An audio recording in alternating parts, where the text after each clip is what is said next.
आज social media पर एक बात बहुत भरोसे के साथ कही जाती है। टाटा ग्रुप अपना 66% प्रॉफिट डोनेट करता है। ये सुनने में अच्छा लगता है, गर्व महसूस होता है और टाटा नाम सुनते ही सम्मान अपने आप जुड़ जाता है।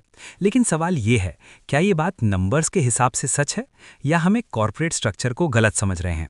आज इस वीडियो में न किसी के खिलाफ बोलेंगे, न किसी के पक्ष में, सिर्फ फैक्ट्स और साफ समझ की बात करेंगे।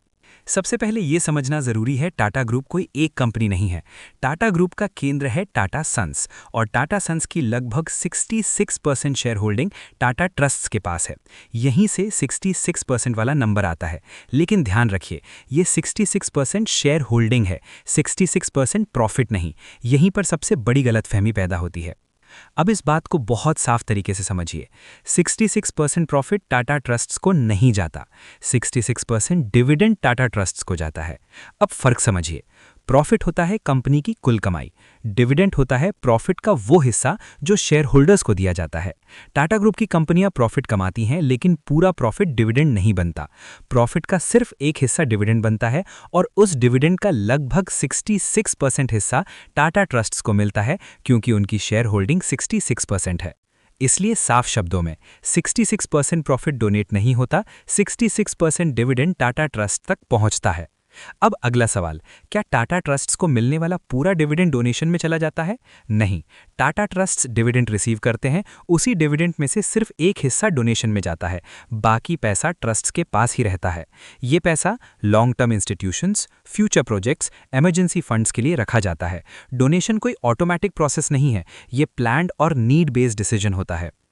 अब ये समझना जरूरी है कि जो पैसा डोनेशन में जाता है वो कहां और कैसे यूज होता है। कुछ बड़े और साफ उदाहरण, मुंबई का टाटा मेमोरियल कैंसर हॉस्पिटल, जहां हर साल लाखों गरीब मरीजों का फ्री या लो कॉस्ट इलाज होता है। कैंसर रिसर्च, रेडिएशन थेरेपी और एडवांस ट्रीटमेंट फैसिलिटीज के लिए होता है।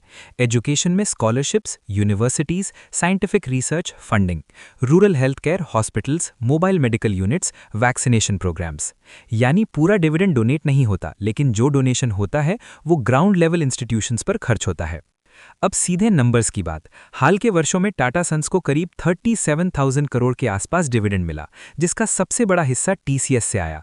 क्योंकि टाटा ट्रस्ट्स की शेयर होल्डिंग लगभग 66% है, इसलिए इस डिविडेंड का बड़ा हिस्सा टाटा ट्रस्ट्स को मिला। एक्चुअल डोनेशन और सोशल स्पेंडिंग, टाटा ट्रस्ट्स हर साल करीब 700 करोड़ रुपीस के आसपास एजुकेशन, हेल्थ केयर और सोशल प्रोजेक्ट्स में खर्च करते हैं। कोविड के समय टाटा ग्रुप और टाटा ट्रस्ट्स ने मिलकर लगभग 1500 करोड़ रुपीस डोनेट किए। मतलब साफ है, डोनेशन रियल है, इम्पैक्ट रियल है, लेकिन 66% प्रॉफिट डोनेट वाला दावा सही नहीं है। अब बाकी बड़े ग्रुप्स को भी समझते हैं। Tata group trust based donation model, long term education और हेल्थ केयर पर फोकस, करीब 700 करोड़ रुपीस सालाना डोनेशन लगभग। अब बात करते हैं रिलायंस ग्रुप की। मुकेश अंबानी फैमिली का डोनेशन करीब 600 करोड़ रुपीस के आसपास। रिलायंस फाउंडेशन ने करीब 400 करोड़ रुपीस 2024 सोशल वर्क में खर्च किए। फिर आते हैं अडानी ग्रुप।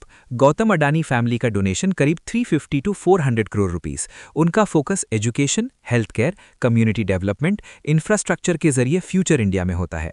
तीनों का तरीका अलग है, लेकिन योगदान तीनों का है। हम अक्सर सोशल मीडिया पे देखते हैं कि रिलायंस के खिलाफ, अडानी के खिलाफ फेक न्यूज़ फैलाते हैं और इन ग्रुपों के खिलाफ फेक पीआर एक्टिव हैं, लेकिन टाटा का नाम कभी भी इन सब में नहीं आता। मेरा कहना मतलब बस इतना, इन सभी ग्रुप हमारे देशों में लाखों जॉब और देश को आगे लेके जा रहे हैं। और एक चीज़ साफ कहनी है, मैं किसी भी ग्रुप या पर्सनैलिटी के खिलाफ नहीं हूँ। इस वीडियो का मकसद साफ है, ये टाटा के खिलाफ नहीं है, ये रिलायंस या अडानी के खिलाफ नहीं है, ये क्लैरिटी के पक्ष में है। सम्मान भावना से आता है, लेकिन सही समझ फैक्ट से बनती है। इंडिया फर्स्ट, फैक्ट्स फर्स्ट, बाकी सब बाद में। ये है इंडिया एंड बियॉन्ड, और ये सिर्फ शुरुआत है।